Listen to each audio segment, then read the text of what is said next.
Evangelio según Lucas, capítulo 3, versículo 15. Como el pueblo estaba en expectativa, preguntándose todos en su corazón si acaso Juan sería el Cristo, respondió Juan diciendo a todos: yo la verdad os bautizo en agua, pero viene uno más poderoso que yo, de quien no soy digno de desatar la correa de su calzado. Él os bautizará en Espíritu Santo y fuego. Su aventador está en su mano y limpiará su era y recogerá el trigo en su granero y quemará la paja en fuego que nunca se apaga. Con estas y otras muchas exhortaciones anunciaba las buenas nuevas al pueblo. Entonces Herodes, el tetrarca, siendo reprendido por Juan a causa de Herodías, mujer de Felipe, su hermano, y de todas las maldades había hecho, sobre todas ellas añadió además esta: encerró a Juan en la cárcel. En esta tarde vamos a centrar nuestra atención en algo que es muy claro seguramente para todos nosotros, pero en lo cual es necesario que meditemos una y otra vez, puesto que somos cristianos, es decir, somos cristocéntricos.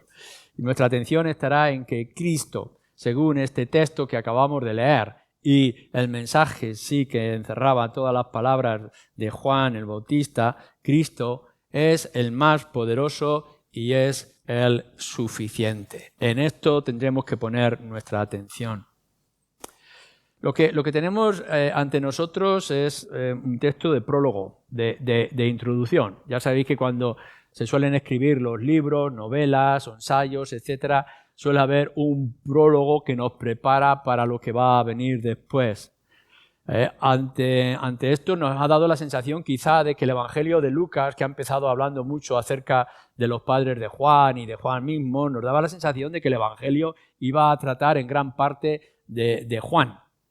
Pero en realidad no es así, todo era una preparación, la preparación de aquel que tenía que preparar el camino, de aquel que tendría que venir, que era nuestro Señor Jesucristo. Y aquí, en todo lo que hemos estado viendo, es un prólogo, es una preparación para lo que ha de venir. A partir de aquí, todo lo que nos resta por delante será acerca de nuestro Señor Jesucristo.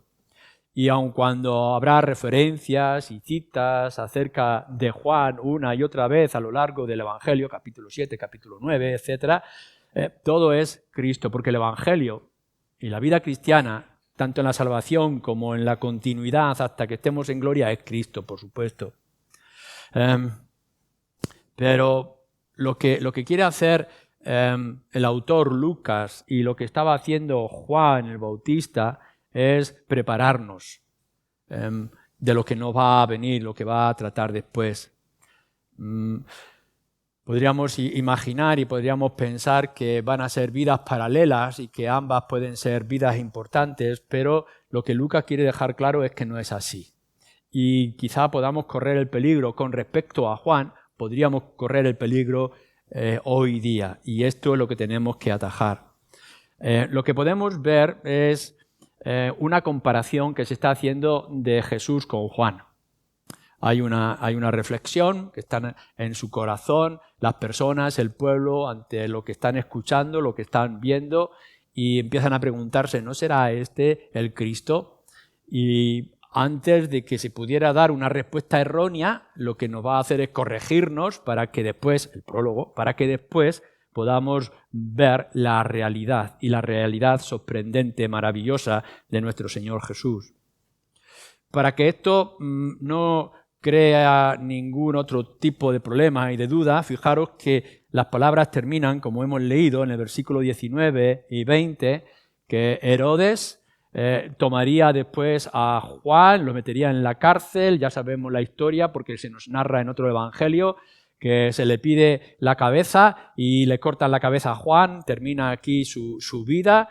Y entonces tendremos unas palabras maravillosas del Señor Jesús acerca de Juan. Esto es un adelanto. O sea, lo que estamos viendo aquí no es que ya Juan estuviera muerto, sino que Lucas nos va a decir esto es lo que le va a pasar. Él ha dicho que no es digno ni aún desatar la correa del Señor Jesús. Y luego más adelante ya veremos cómo Juan muere. Cuando nos encontramos en el capítulo 7, todavía está Juan en prisión y manda a discípulos a preguntar: ¿eres tú el que estábamos esperando? Y cuando pasamos al capítulo 9 nos dice que ya Juan ha fallecido, ha muerto, le han cortado la cabeza. Pero todavía no hemos llegado aquí. Lo que sí nos quiere mostrar Lucas, el autor, es que Juan es el que prepara, pero después hay que quitarlo de la escena, ¿de acuerdo? Vamos a mirar varias cosas en las cuales deberíamos de meditar y aplicarlo para nosotros. Cosas que el Espíritu Santo o Lucas, usado por el Espíritu Santo, nos quiere decir a nosotros. Lo primero es que en el ambiente en el que se está moviendo Juan, en el momento de la época, quizá en el año 27 más o menos, se está hablando mucho acerca de Cristo.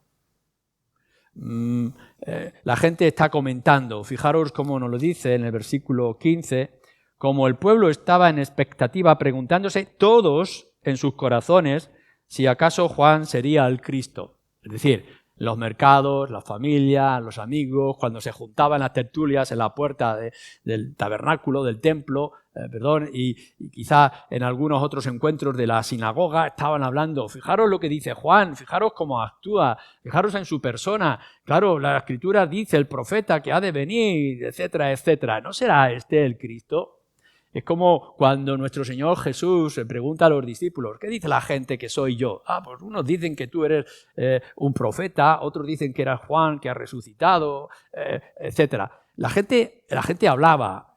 La mujer en el pozo, cuando lo leemos en el Evangelio de Juan, y le dice al Señor Jesús: nosotros estamos esperando todavía al ungido, al Mesías, que tiene que venir. No se daba cuenta de que era él. Pero la gente estaba hablando. Era un tema recurrente de manera constante.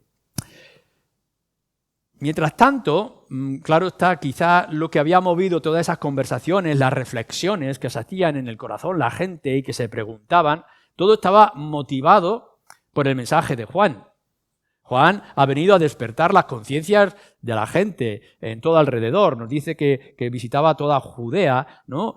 Hablando de estas cosas. Bueno, claro está, es que nos habla de una manera y nos trae los mensajes y nos mueve de tal manera nuestras conciencias que las multitudes salían a bautizarse, buscando el arrepentimiento, la restauración en sus vidas. Claro, todo esto motivaba aún más, es como hubiera habido una especie de despertar de las conciencias de la gente. Incluso después, cuando nuestro Señor Jesucristo murió y resucitó y ascendió a los cielos y fueron los primeros mensajeros, misioneros como Pablo a predicar el Evangelio, todavía encontraban algunos que estaban en el bautismo de Juan. Así que la influencia que Juan había extendido a todo a su alrededor era patente, era muy extensa y era poderosa. Así que la gente, las personas, con convicción o sin ella, algunos de ellos serían verdaderos temerosos de Dios. En verdad estaban esperando. Recordar que los padres de Juan eran temerosos de Dios y que los padres de nuestro Señor Jesucristo eran temerosos de Dios. Y que allí había un profeta y había una mujer, etcétera, que mostraban su esperanza del reino de los cielos, de la venida de Cristo. Es decir, que había gente que de verdad era temerosa. Era parte espiritual del pueblo de Dios. Pero otros era el tema que se hablaba y que constantemente se repetían. Fijaros bien que Juan no se nos señala que hiciera ningún tipo de señales, de milagros o prodigios. Todo su poder se enfatiza y se muestra en su mensaje. Él movía a las conciencias con su personalidad. Nos describen que era un hombre estrafalario incluso para aquella época, que se vestía de cierta forma, se movía en los desiertos, comía langostas. Algunos me decían, yo recuerdo en algún momento que decían: pero si no está en el mar, ¿cómo va a comer langosta? Y pensaban que era el mar de las langostas del mar, ¿no? Marisco, pues no estaba hablando de eso, estaba hablando de otro tipo de cosas que no vamos a definir. Pero tenía una personalidad muy característica, como solían tener los profetas en el Antiguo Testamento. Pero no hay prodigios, no hay señales que puedan enfatizar en la persona de Juan, sino su mensaje, el poder de su mensaje. Remover y decir, se va a cumplir, va a llegar, ya está aquí el reino de los cielos, preparad vuestro corazón porque el Redentor, el Mesías, el ungido, el Cristo, ya está por llegar. Y entonces la gente se removía. Así que había como una alteración de la comodidad y de las circunstancias.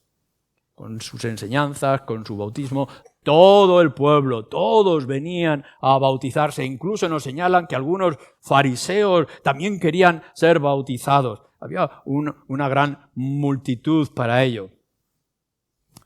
Hasta el punto de pensar que, bueno, en todo esto que está ocurriendo, la gente habla de Cristo, Juan tiene unas características muy especiales, nos habla con un poder y una convicción que es extraordinaria, que es anormal, y la gente empezaba a preguntarse, ¿no será este el Cristo? ¿El que estábamos esperando? ¿El que se anunciaba en Isaías y en la Antigüedad, en los Salmos, etcétera? Claro, esta confusión no era nada extraña. A lo largo de toda la historia del pueblo se produce y lo podemos ver en ciertos momentos, en ciertos contextos. Por ejemplo, un hombre llamado Cornelio tiene una visión y le dice, va a venir alguien y te va a traer la palabra. Era temeroso de Dios, pero todavía le faltaba. ¿Recordáis Cornelio en el libro de Hechos? Y de pronto, a la misma vez, viene Pedro, que ha tenido una visión. Los mensajeros, oye, que nos ha dicho un ángel que le ha dicho a Cornelio que vengas tú, que le tienes que hablar. Y cuando Pedro viene con su mensaje a ver qué es lo que está pasando, convencido de que algo extraordinario va a ocurrir, Cornelio se inclina delante de él y le quiere adorar. Y Pedro tiene que decir, no, vamos a ver, esto es extraordinario, Dios te ha hablado, a mí me ha hablado, hay una cosa que es especial que el Señor está hablando, pero yo soy un hombre igual que tú. Y es que algunas veces podemos estar confundidos, vemos algo extraordinario, algo especial, algo diferente que destaca y de pronto nos inclinamos. Claro, tenemos aquí como el oír del Evangelio, de algo especial, de un Dios poderoso que habla, que se comunica y pensamos que, bueno, Pedro tiene que ser algo especial, Juan el Bautista tiene que ser algo especial. O de Pablo y Bernabé, cuando llegan a Listra y empiezan allí a hablar y hacen algunos milagros. Así que la multitud empieza a pensar y decir, pues deben ser los dioses que han venido. Y se quieren también inclinar y les quieren honrarles y traerles sus coronas y sus flores. Y Pablo y Bernabé se alarman, ¿no? Oye, ¿qué estáis haciendo? Que nosotros no somos ningún tipo de dioses, que somos hombres normales con un mensaje especial, eso sí, pero somos hombres normales. Tienen que calmar a las multitudes porque ellos son personas religiosas y están escuchando cosas y de pronto vienen que es alguien especial y los quieren adorar y los quieren reconocer como dioses. Pero incluso le pasa a Juan el evangelista en el libro de Apocalipsis. Está recibiendo mensajes tras mensajes gloriosos, portentosos, los ángeles, el resplandor, las luces, y de pronto nos dice al final del libro de Apocalipsis que Juan se quiere rendir y adorar a uno de los ángeles. Y el ángel le tiene que decir, no, Juan, vamos a ver, que yo soy simplemente un siervo igual que tú, que yo lo que estoy haciendo es transmitirte lo que va a ocurrir en los mensajes. A mí no me tienes que adorar, yo soy un ángel, soy un siervo. El que tenemos que adorar es al Señor Jesucristo. Pero es que es normal que cuando veamos algo extraordinario queramos volcar toda nuestra religiosidad y espiritualidad, nuestra esperanza en esas personas. Esto es lo que está ocurriendo aquí. Que están viendo en Juan algo tan especial, tan extraordinario, las multitudes que le siguen, el anuncio del Cristo, la venida, el reino, etcétera, etcétera. También hoy es crucial en medio de nosotros. Lo que tendremos que preguntarnos, y esta es la cuestión que se va a desarrollar aquí, es ¿qué concepto tenemos nosotros acerca de Cristo para poder confundirlo con estas personas? Ya sea un ángel, ya sea el mayor de los profetas, o ya sea alguien extraordinario que hace milagros. ¿Qué concepto tienes tú acerca de Cristo y qué concepto tiene la gente acerca de Cristo? No hay escritor que se precie, no hay filosofía que se mueva que no tenga alguna opinión acerca del Señor Jesús. Y si vais a cualquier religión y vais a cualquier movimiento espiritual, seguramente y más en el tiempo en el que estamos viviendo, que no hable acerca de Jesús. Todo el mundo sabe algo acerca de Jesús. Y si no lo saben y no les gusta, aún se tienen que aguantar, porque luego viene la Semana Santa y nos recuerdan acerca de Jesús. Y vienen las Navidades y nos recuerdan acerca de Jesús. Y Jesús está por todas partes, en todas formas. La gente habla acerca de Cristo y tiene un concepto acerca de Él que en general es equivocado y es limitado. Entonces, lo que es crucial para Juan aquí, para las multitudes de los que están hablando y reflexionando en su corazón, que es crucial para ti ahora, en esta tarde, es que analices el concepto, el nivel que le estás dando a nuestro Señor Jesucristo. Porque el concepto que tenga de Cristo te va a acercar o te va a alejar del cristianismo bíblico. Aquí no estamos hablando de que seas cristiano o no. La mayoría podremos decir que somos cristianos, pero no estamos hablando de que te consideres cristiano, sino ¿qué cristianismo es el que tú tienes? ¿Es el cristianismo que ensalza y pone en su lugar correcto a Cristo? ¿O es el cristianismo que rebaja a la persona y la obra de nuestro Señor Jesucristo? Porque esto es crucial. Puedes estar llevando a lo largo de tu vida el nombre de Jesús en tu mente, y aún así estar equivocado y estar limitado y no ser suficiente. Esto es lo que tenemos que preguntarnos. Entonces vamos ahora al segundo punto. El ambiente, lo hemos dicho, la gente que habla, la gente que proclama acerca del Señor Jesús, cosas sorprendentes y extraordinarias que pueden ocurrir, pero vamos a ver qué es lo que se nos dice acerca de Jesús. Juan, el profeta, el bautista, como se le llama, solía ir por toda Judea o por diferentes lugares. No es que se extendiera por todo el mundo, sino por todo aquel lugar donde estaba el pueblo de Dios, el pueblo físico de Dios, y dentro de ellos el pueblo espiritual. Y todos ellos podían estar oyendo y conocían. Incluso en un principio más que nuestro Señor Jesucristo. Todo el mundo estaba hablando del Cristo, todo el mundo estaba hablando de Juan, el que iba bautizando. Y salían a él de toda Judea, de todas partes, con todas clases. Ya veíamos el domingo pasado que soldados y los publicanos, pecadores, de todo tipo de personas venían preguntando, ¿y ahora qué vamos a hacer? ¿Qué esto es lo que está ocurriendo? ¿Qué nueva era se está presentando delante de nosotros? Es tan importante que incluso si leéis luego en casa el capítulo 7 podréis ver a nuestro Señor Jesús, que no lo hace muchas veces, alabando y ensalzando a Juan. Esto es importante porque nuestro Señor Jesucristo en ningún momento podemos ver que esté ensalzando a la Virgen María. Hoy se le da mucha importancia y se la pone en un pedestal, se le dice corredentora y todo lo demás, pero en cierto momento cuando alguien le dice al Señor Jesús, aquí está tu madre y tus hermanos, dice, ¿quién es mi madre y quién mis hermanos? Sino aquellos que hacen mi voluntad o que creen. No hay un decir, oh, mi madre es especial, es sublime, es extraordinaria. Podemos pensar de Pedro, podemos pensar de Juan, los grandes que fueron, y otros profetas del Antiguo Testamento. Pero lo que nos dice nuestro Señor Jesús, fijaros bien, nuestro Señor Jesús les dice en ese capítulo 7, no ha habido otro profeta como Él. No ha habido otro como Él.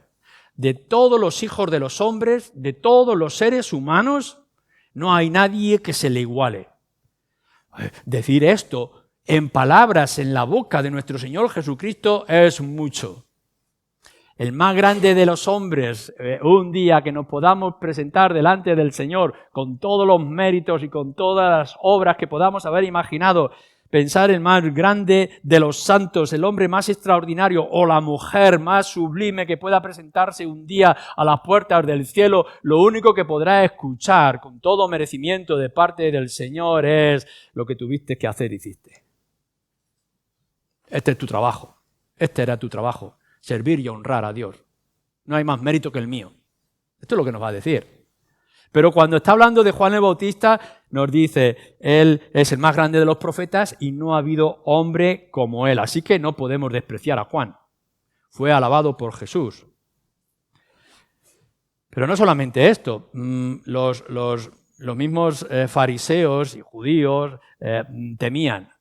En cierto momento, también lo podemos leer al final del Evangelio, el Señor Jesús les hace una pregunta. ¿Vosotros qué pensáis acerca de Juan? De su enseñanza. Y podemos ver a los fariseos pensando y diciendo, hombre, si decimos que Juan era un verdadero profeta, nos va a decir, ¿por qué no lo creísteis? Y si le decimos entonces a este hombre que Juan era un falso, el pueblo nos apedrea porque lo tienen como un gran profeta. Así que fijaros la cuestión en que se encontraban. No podemos decir que es creyente, que es profeta verdadero, porque entonces, ¿por qué no lo creímos? Y no podemos decir que es falso porque todo el pueblo nos va a apedrear. A los fariseos, que eran los líderes espirituales. Así que fijaros el concepto tan alto que tenían acerca de Juan.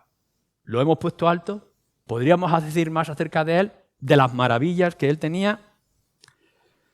Y aún así, cuando le preguntan, Juan, bueno, no es que le pregunten, sino que Juan sabe que están reflexionando, ¿serás tú el Cristo?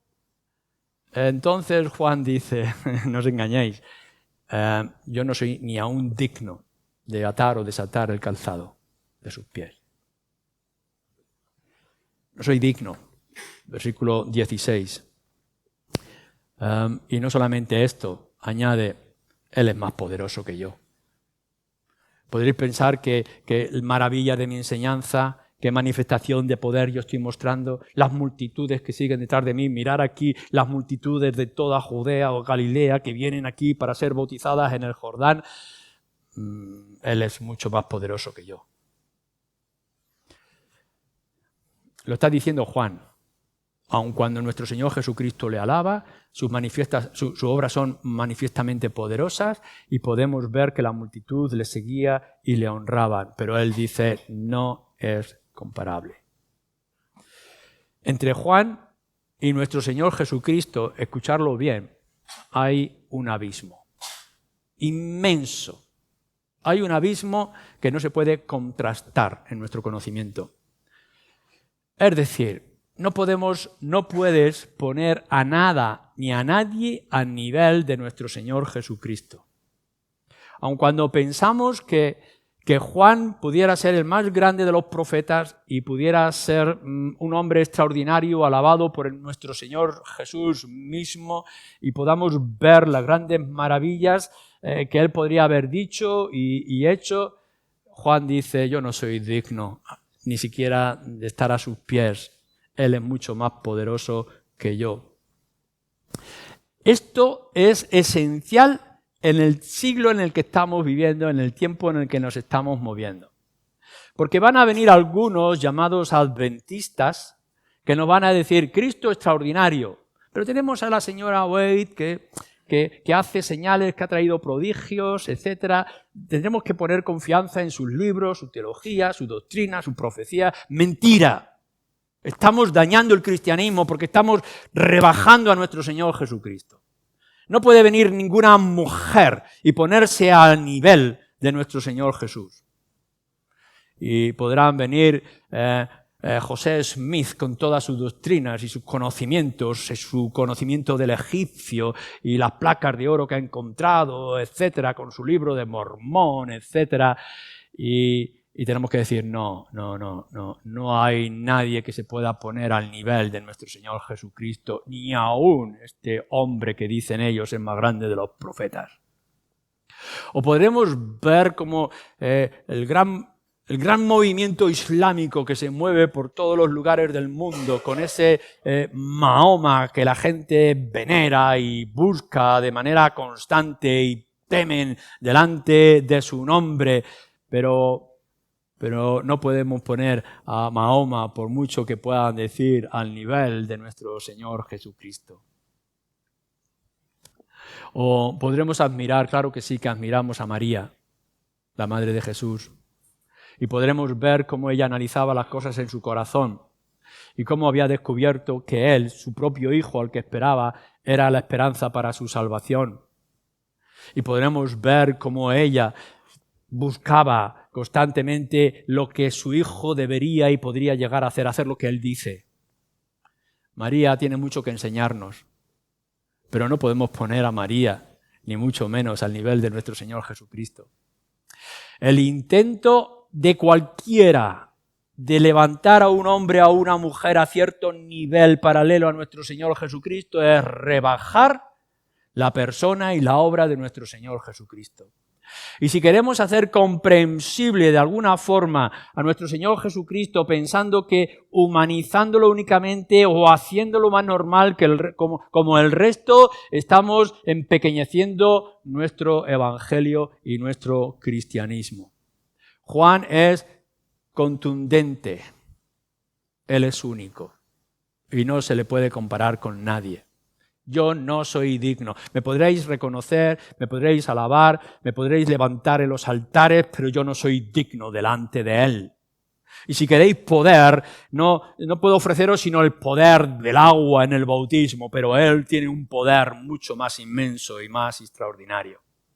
La conclusión, la que nos está trayendo Juan, es la misma que hace Pedro ante una respuesta de nuestro Señor Jesús, que lo leéis en el Evangelio de Juan. Nuestro Señor Jesús, en un momento de tensión, porque muchos de los discípulos se marchaban, Juan capítulo 6, les dice a los discípulos, ¿queréis también, es el momento, ¿queréis vosotros también marcharos? Ahora es la hora, podéis decidir. Fijaros lo que está diciendo, porque el Señor Jesús ha traído, Juan 6, algunas enseñanzas que son difíciles de aceptar. Así que algunos que le habían seguido por causa de los milagros y los portentos, empezaron a alejarse de Él. Y el Señor Jesús le dice a Pedro, ¿queréis marchar vosotros? Y entonces Pedro, que es la respuesta del verdadero creyente y que es la respuesta nuestra que deberíamos de darle, le dice, Señor, ¿a quién iremos? Si te dejamos a ti, ¿dónde vamos a ir? Tú tienes las palabras de vida eterna. Amigos, sin Cristo, ¿dónde vais a ir? Podréis buscar grandes hombres con grandes prodigios, gente que incluso se atreve a decir que hace milagros, gente con un carisma atractivo, con incluso un resplandor de ángeles que pueda haber a su alrededor. Pero ay de ti si piensas que puede haber otro paralelo, igual, semejante a nuestro Señor Jesucristo.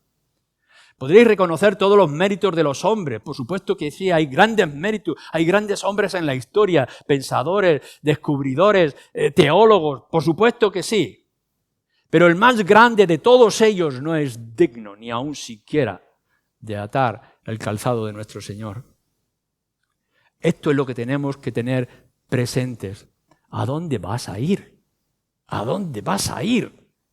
Qué mejor que estar en la presencia de nuestro Señor Jesús. Esto es lo que nos está enseñando, en primer lugar, el mismo Juan, el Bautista. Pero ahora, en tercer lugar, nosotros tenemos que preguntarnos, ¿qué le hace excelente? ¿Qué hace extraordinario a nuestro Señor Jesús? ¿Qué le hace único? ¿Qué le hace estar separado en un abismo de cualquier otro ser humano, por grande que pueda ser? Claro, aquí no podemos decir todo lo maravilloso de nuestro Señor Jesús. Hay mucho que podamos decir, que podríamos estar diciendo, porque nos dice incluso Pablo en Efesios, en el capítulo 3, versículo 8, las inescrutables riquezas de Cristo. Nuestro Señor Jesucristo tiene tal riqueza que por mucho que profundices, nunca vas a llegar al fondo de ellas. Y podrás descubrir más acerca de su persona, más acerca de su naturaleza, más acerca de sus enseñanzas, más acerca de sus prodigios, y nunca vas a llegar hasta el final. Podrás poner toda tu imagen para buscar las estrellas del cielo y podrás contar que hay multitudes de estrellas en el cielo. Aún hay más detrás de todas ellas. Y podrás buscar el mayor telescopio que te podrás imaginar y aún habrá más estrellas. Y podrás imaginarte aún esos millones y millones de estrellas que hay en las miles y millones de galaxias. Y aún habrá más estrellas. Y todo el universo no es sino gotas de agua ante la naturaleza y la persona de nuestro Señor Jesucristo. Así que no es nuestro atrevimiento poder encontrar algo suficiente en estas palabras acerca de nuestro Señor Jesús. Y yo creo que Juan el Bautista se encuentra con este dilema. ¿Qué hace al Señor Jesucristo diferente ante quizá el más grande de los hombres y el más grande de los profetas en palabra de nuestro Señor Jesucristo? Y encontramos diferentes interpretaciones. Cuando leáis comentarios podréis ver que intentan descubrir qué es lo que significa lo que está diciendo aquí. Yo bautizo con agua, pero Él bautiza con el Espíritu Santo y con fuego. ¿Qué es lo que esto pueda significar? Hay varias interpretaciones, pero dejadme que os diga esto. Juan está comparando la obra del Señor Jesús con su propia obra. Y lo que Juan dice es: lo más que yo he podido hacer, lo más que yo hago, es bautizaros con agua. Esto es lo que yo puedo hacer. Pero Él no os va a bautizar con agua, sino que va a hacer una cosa mucho más diferente y portentosa. Piensa en el agua si es que eres creyente o has visto los bautismos que realizamos de vez en cuando en la iglesia. Cuando nosotros bautizamos a alguien en el agua, como hacía Juan, estamos anunciando de que tú has venido a presentarte delante de Dios, has venido a Cristo. El agua simboliza que tú te has tenido un encuentro con el Señor Jesucristo. Esto es lo que simboliza el agua. Lo que Cristo ha hecho es traerte el mismo. No es que está diciendo esto simboliza lo que ha ocurrido. No, Cristo es el que ha hecho que esto ocurra. Venid a mí todos los que estáis cargados y cansados. Yo soy la esperanza, yo soy la luz, yo soy el camino, la verdad y la vida. No es que Juan diga, venir al Cristo que estoy anunciando, preparar vuestro corazón para ese Cristo que va a venir, pero Cristo lo que está haciendo es atraerlos Él mismo con esos lazos de amor que nos dice también en las profecías del Antiguo Testamento. El bautismo de Juan. Lo que estaba representando es el arrepentimiento. Lo que estaba diciendo es un cambio de vida. Te bautizas porque ahora hay una nueva vida delante de ti que has de vivir. El arrepentimiento es una restauración, es darte cuenta de tu estado, dar un giro a tu vida, enfocarte en las promesas y esperanzas del Señor. Esto lo anuncia, lo ilustra el bautismo. Pero el que causa ese arrepentimiento es el Espíritu. No lo simboliza como Juan, sino que lo produce. Es decir, que tú estás viviendo tu vida de manera normal y corriente y de pronto te viene un espasmo espiritual, te viene un volverte en sí. Hay una transformación en tu vida que no puedes resistir, esto no se simboliza, esto ocurre. Y esto es la obra del Espíritu. Nosotros no podemos nacer de nuevo, no podemos vivir, no podemos levantarnos de nuestra tumba espiritual, no podemos romper nuestras cadenas del pecado, sino es por la obra poderosa del Espíritu. Así que Juan dice, yo lo único que puedo hacer es simbolizar todo esto con agua. Pero nuestro Señor Jesucristo, el Cristo, Él nos va a traer el Espíritu que va a cambiar todas las cosas. El agua no te va a limpiar de tus pecados. Cristo es el que va a limpiar tus pecados. El agua simboliza. Normalmente en nuestro bautismo decimos tú entras con tus pecados, pero sales como una nueva criatura que has nacido de nuevo, tus pecados son enterrados y ahora vienes limpio. Pero el agua no lo hace. Quien lo hace es el Señor Jesucristo. Y lo hace con su propia sangre. Así que hay una voz poderosa, profética de Juan diciéndole a las multitudes, venid a estas aguas y manifestar que habéis cambiado en vuestra vida y en vuestra naturaleza, que en verdad sois temerosos de Dios y que tenéis vuestra esperanza en el Cristo que ha de venir para restaurar su reino. Este es el agua que lo simboliza. Y las multitudes venían a buscar el agua y le decían a Juan, ¿y ahora qué vamos a hacer con nuestras vidas? Pero nuestro Señor Jesucristo lo que dice es, venid porque yo soy la fuente. Yo soy el que derrama la sangre. No está diciendo, vamos a simbolizarlo, vamos a representarlo, vamos a hacer un ritual. No, lo que estaba diciendo nuestro Señor Jesucristo lo va a decir a lo largo de su vida, de su ministerio. Yo soy la puerta, yo soy la escala, yo soy el camino. Nadie podrá llegar al Padre si no es por mí. Y de pronto nos damos cuenta de que no es alguien que anuncia algo que alguien va a hacer, sino que nos damos cuenta que nuestro Señor Jesucristo es el que ha venido de manera precisa para cumplir lo que haya que hacer. Nuestro Señor Jesucristo, se nos dice, no ha venido a hablar. Este no era su principal propósito. Nos dice Él mismo que Él ha venido a entregarse y a dar su vida por los suyos. No podemos encontrar algo parecido en Juan el Bautista y no lo vamos a encontrar en ningún otro. Y podemos encontrar grandes enseñanzas de hombres y de profetas y admirar a Pablo con toda su instrucción y la perseverancia de Juan hasta el último momento en la isla de Patmos. Y podemos pensar en los grandes reformadores que han venido a lo largo de la historia y de los grandes mártires que nos han dejado grandes ejemplos y nos maravillamos de su ejemplo y de su actitud, pero nadie ha dado su sangre por pecadores como tú y como yo. Ahí está el poder. El poder inmenso de nuestro Señor Jesucristo es que Juan bautizaba con agua, pero nuestro Señor Jesucristo bautizaba con el Espíritu Santo. Yo me tengo que marchar, dice el Señor Jesús. Tendré que volver, sí, pero mientras tanto, os enviaré el Espíritu. Él será el Consolador. Él pondrá palabras. Él os dará poder.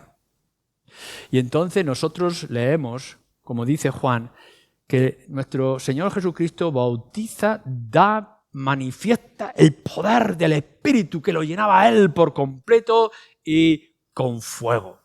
El fuego de poder.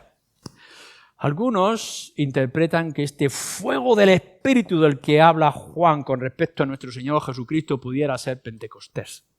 Ahí están, 120 discípulos, está su madre, están sus hermanos que se han convertido, están los discípulos temerosos en el aposento alto, en el comienzo, allí en Jerusalén, un poco a la expectativa que va a ocurrir y de pronto llamas de fuego aparecen en aquel lugar que le hace temblar y que hace removerse a toda la ciudad y multitudes empiezan a descubrir que algo extraordinario, fuegos del Espíritu, el poder del Espíritu. No es tan fácil como aquel sacerdote que hablaba a la puerta del templo después de muchos años, o aquella mujer viuda, tantos años de viuda, esperando el ungido y el Mesías con un mensaje tan limitado. No, de pronto este poder del Espíritu del que se nos anunciaba, quizá allí en referencia a Pentecostés, hizo que 3.000 personas se convirtieran. No solamente eso, sino que más adelante hasta 5.000 personas añadían. En unos pocos días el poder se manifestaba. ¿Cómo lo vamos a comparar? La presencia del Espíritu. El Señor Jesucristo está diciendo a sus discípulos cuando se va a despedir, ahora tendréis que ir por todas las naciones. No le está diciendo hasta el final de Jerusalén o hasta el sur. Mirad, bajar hasta el sur o ir un poquito más al norte. No le está diciendo cruzar la frontera un poco de Samaria, un mundo desconocido alrededor vuestro. No, vais a ir a todas las naciones, a todos los pueblos. ¿Cómo vamos a hacer esto? Con el poder del Espíritu. Y tendréis que anunciar el qué, algo increíble y poderoso, que no por las obras, no es por religión, sino que es en mi nombre que el hombre encontrará perdón para sus pecados. Qué mensaje más extraordinario y más sorprendente, ridículo para el mundo, locura. Nos dice Pablo en 1 Corintios, ¡es locura! Pero ahora nosotros podemos ir por todos los lugares y llenar la tierra con el nombre del Señor Jesucristo, como se anunciaba en los Salmos y lo anunciaban los profetas. ¿Por qué? ¿Cómo vamos a hacer un puñado de asustaditos discípulos? Hombres torpes y mujeres torpes como tú y como yo, que somos quizá los más necios del mundo, por el poder del Espíritu que nuestro Señor Jesucristo ha implantado en nuestro corazón. Esto es la energía, el fuego. Pero quizá otros están diciendo que este fuego que nos deja el Señor Jesús, que le hace diferente completamente a Juan el Bautista, es el juicio. Porque tendremos que hablar de un juicio. Y se define el infierno, porque el infierno es real. Se define el infierno como un fuego que nunca se apaga. Y el Señor Jesucristo dice, yo he venido a juzgar al mundo.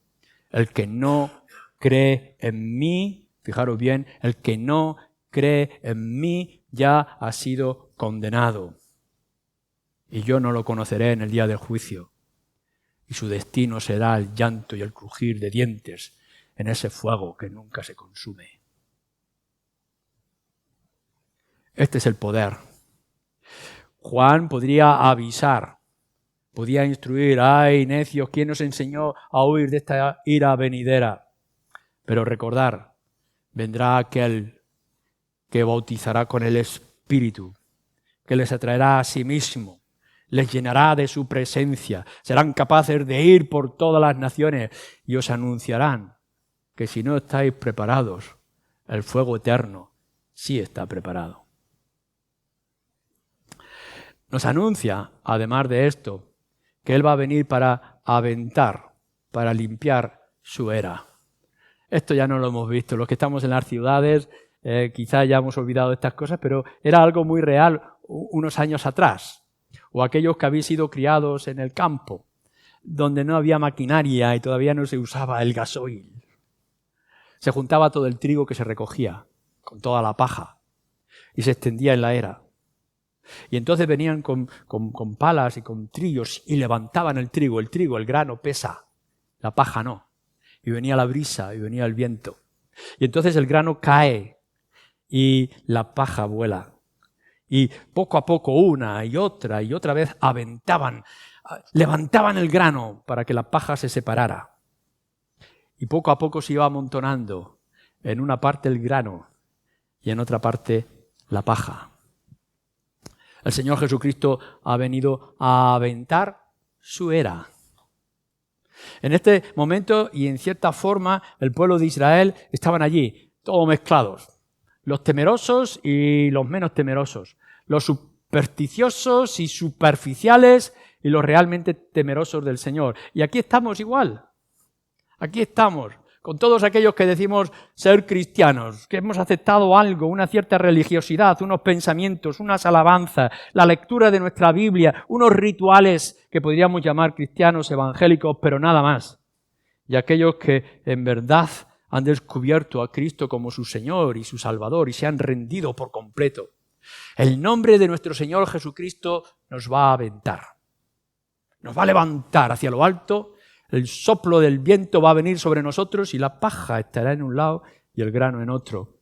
Y entonces dice que enviará a sus siervos, que enviará a sus ángeles. Nos dice también en otro lugar.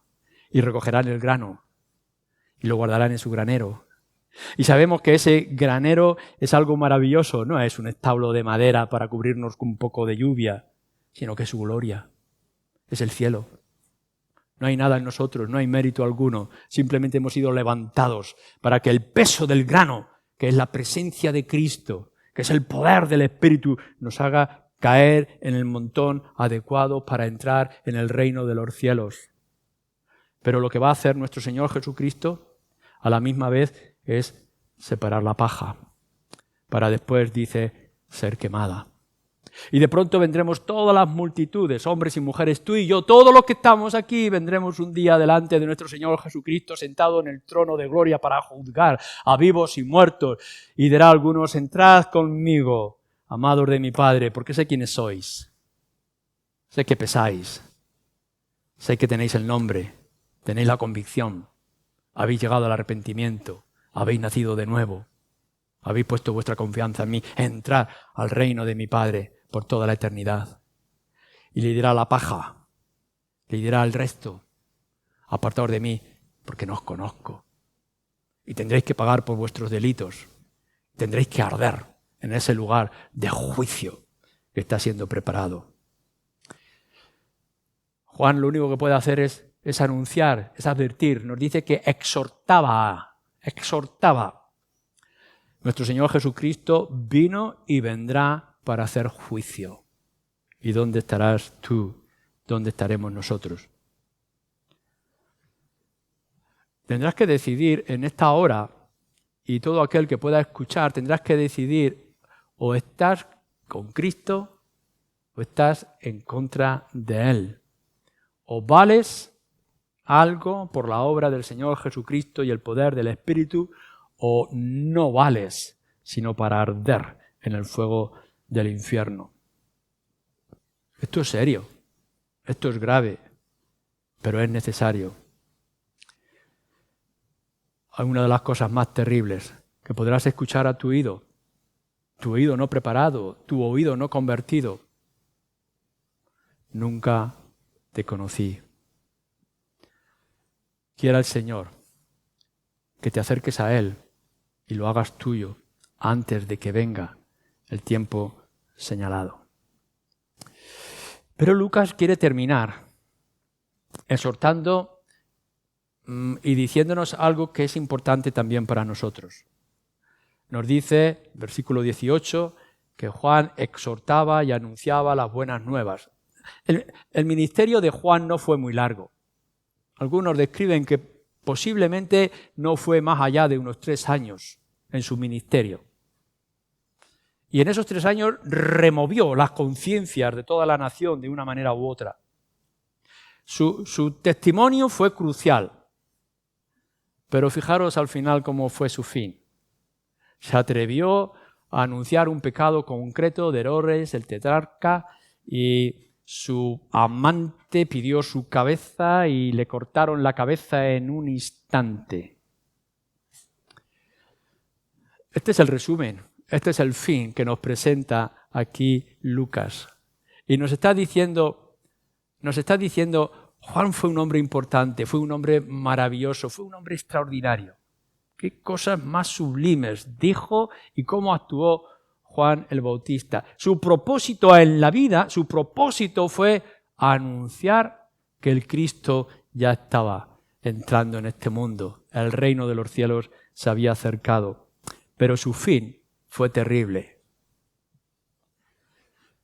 Mirar, ser cristiano no nos va a librar de los peligros y de los problemas y de las dificultades, sino libró al más grande de los profetas y al más grande de los hombres, como dice nuestro Señor Jesucristo. ¿Qué esperas que vaya a ser librado tú? ¿Crees que por ser creyente y haber puesto tu confianza en el Señor Jesucristo no vas a tener problemas y dificultades? En el momento mismo que seas honesto con tu fe, vas a tener dificultades y te vas a encontrar con cualquier Herodes o Herodiana o sinvergüenza, o malvado, o incrédulo, o arrogante, que quiera tu cabeza.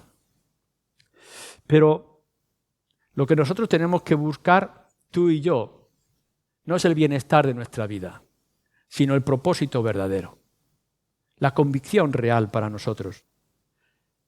Cree en esta tarde en el Señor Jesucristo. Descansa en el Señor Jesucristo. Y descansa solo en los méritos de nuestro Señor Jesús. Vive para su gloria.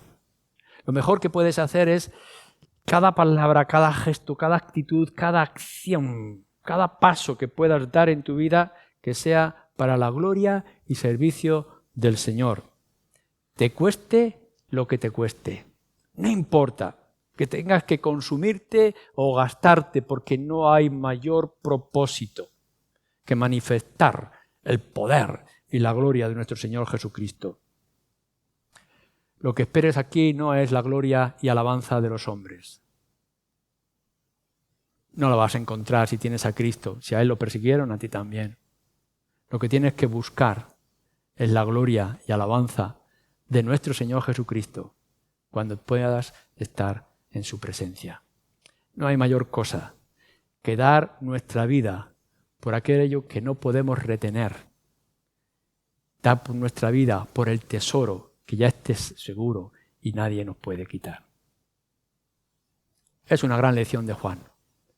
Ha vivido para Cristo y cuando Cristo ya no está, Él ya no es necesario.